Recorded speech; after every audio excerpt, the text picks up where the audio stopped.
Bonjour à toutes et tous, je m'appelle Éric Sanchez, je suis directeur des particuliers au sein de la direction des activités sociales d'AG2R La Mondiale et j'ai le plaisir d'accueillir ce jour Hélène Lemaire, diététicienne nutritionniste. Hélène, nous allons aborder la question des idées reçues. Et la première idée reçue, c'est celle de l'importance du petit déjeuner. Alors oui, on entend souvent qu'il faut absolument manger le matin parce que c'est le repas le plus important de la journée. Oui, c'est un repas important, mais seulement si on a faim. Le petit déjeuner, c'est le premier repas de la journée, mais certains se lèvent sans avoir faim. Certains sont conçus physiologiquement pour ne manger que 2 repas par jour. Donc le petit déjeuner, ça n'est important que pour les gens qui ont faim le matin. Deuxième idée reçue, on parle parfois de manger en pyramide ou alors, je vais le traduire plus simplement en disant un petit déjeuner de roi, un déjeuner de prince et un dîner de mendiant. Est-ce que ça a du sens par rapport à ce que vous venez d'expliquer? Alors ça a été longtemps préconisé par les diététiciens, par les médecins, on en parlait à l'école, parce qu'on partait du principe qu'on mangeait en pyramide en fonction de l'activité dans la journée. Comme on avait une journée devant soi, le petit déjeuner devait être un repas très important, puis le repas de midi, il devait être moyennement important, et comme on allait dormir le soir et qu'on ne dépensait pas d'énergie, on pouvait manger très léger le soir. Le problème, c'est qu'on n'a pas forcément faim le matin. Si on n'a pas faim, il ne faut jamais se forcer à manger.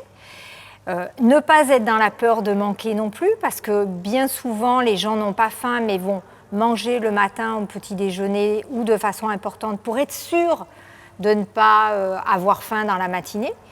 Donc, la pyramide, elle peut être on mange le matin, on mange moyennement à midi et peu le soir, mais elle peut être inversée. C'est-à-dire que si on n'a pas faim le matin, on ne va pas manger le matin.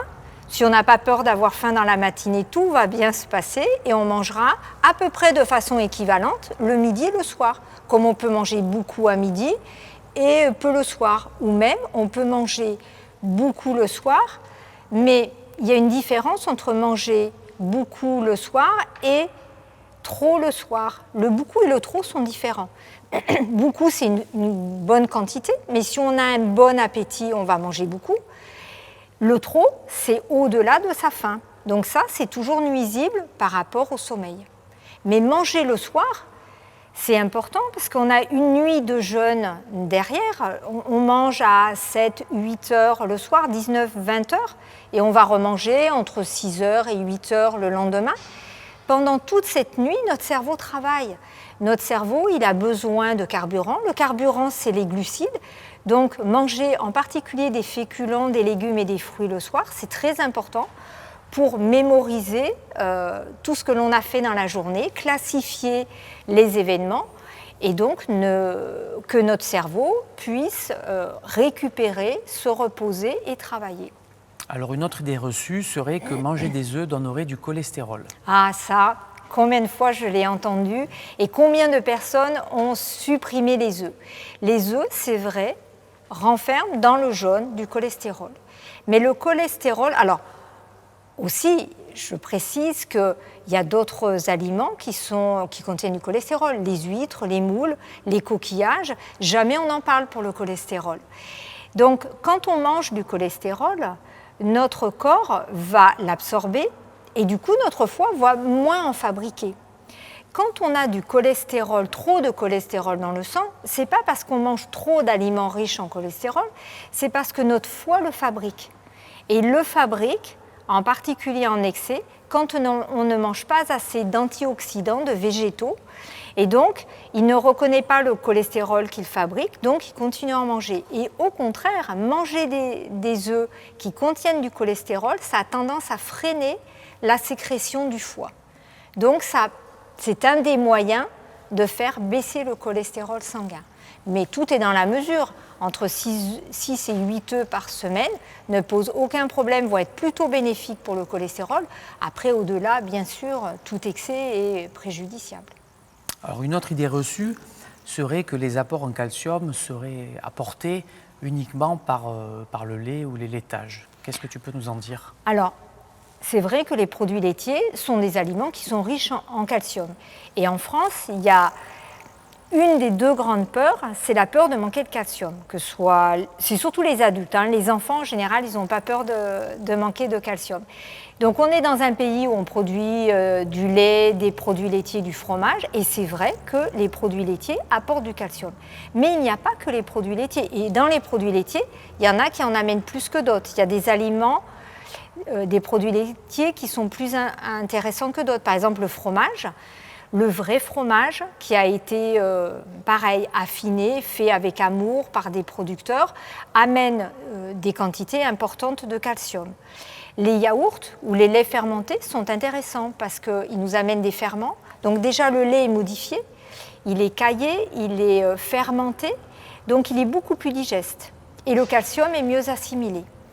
Mais il y a des gens qui n'aiment pas les produits laitiers, qui n'en consomment que très peu, et pourtant ils ne sont pas carencés en calcium, en particulier dans d'autres pays, tout le continent asiatique, parce qu'il y a d'autres aliments qui vont apporter du calcium. Il y a le poisson, et en particulier le poisson gras, les sardines, les maquereaux, mais surtout les sardines sont riches en calcium, en particulier si on arrive à manger les arêtes, les petites sardines en boîte. Souvent, les arêtes sont bien cuites et les arêtes, c'est du calcium. Et donc, la sardine, c'est à la même quantité de calcium que du camembert. Et en plus, le calcium est mieux assimilé parce qu'il y a moins d'acides gras. Il y a aussi tous les oléagineux dont je parle souvent. Dans les bonnes alimentations, on devrait manger des amandes, des noix, des noisettes, des graines tous les jours. En quantité, que ce soit au repas du matin, en collation, mettre des graines dans les salades, dans les crudités, ça amène du calcium et ça amène aussi, surtout d'autres minéraux qui aident à la minéralisation de l'os. Après, il y a les céréales, les légumineuses, les fruits, en particulier les fruits acides, tous les fruits rouges, les agrumes sont riches en calcium. Donc, il y a les algues aussi. Alors, tout le monde ne consomme pas des algues, mais ça commence à venir avec des productions locales. Et les algues sont aussi riches en calcium. Donc, ne pas forcément supprimer les produits laitiers, mais aussi compléter l'apport en calcium avec des aliments végétaux. Alors, il y a une autre aussi idée reçue, ou en tout cas une démarche, une question qui nous revient souvent de nos publics, c'est la question des protéines, de l'origine des protéines et du fait, par exemple, on l'entend souvent, de dire qu'il faudrait manger de la viande tous les jours, voire à tous les repas. Alors là aussi, on a parlé du calcium. La deuxième grande peur, c'est la peur de manquer de protéines. Et les apports en protéines ne sont pas très importants, sont importants pour la santé, mais ne doivent pas être trop importants en quantité parce que les protéines de la viande, du poisson, des œufs ou même éventuellement des protéines végétales entraînent en trop grosse quantité des déchets, fatiguent l'organisme, acidifient l'organisme. Donc les protéines, on en a bien sûr dans la viande, mais on en a dans d'autres aliments. Dans les végétaux, les légumineuses sont des protéines végétales très intéressantes. Les céréales aussi, le riz, les pâtes, surtout si c'est complet ou demi-complet. Il y a d'autres légumineuses, si on consomme un peu de soja, de tofu. Il n'y a pas de raison de supprimer totalement la viande, mais il n'y a pas non plus de raison d'en consommer à chaque repas. On sait aussi que l'élevage des viandes pollue, sont source quand même de pollution, demande énormément d'eau. Donc manger de la viande de qualité en privilégiant des élevages non intensifs, se renseigner sur l'élevage. Après, il y a des volailles. Il faut varier les viandes. Il n'y a pas que la viande rouge bovine. Alors là aussi, il y a une idée reçue comme quoi c'est la viande rouge qui contient le plus de fer. Non, la viande blanche en contient aussi. On peut manger du poisson, mais pas trop de poisson non plus pour ne pas épuiser les ressources marines. Les œufs, qui sont intéressants, c'est quand même la protéine de référence, c'est-à-dire qu'avec 2 œufs, on a la totalité des acides aminés essentiels nécessaires à la journée. Donc 2 œufs suffisent dans la journée pour couvrir nos apports en acides aminés essentiels. Et surtout, avoir recours aussi aux protéines végétales.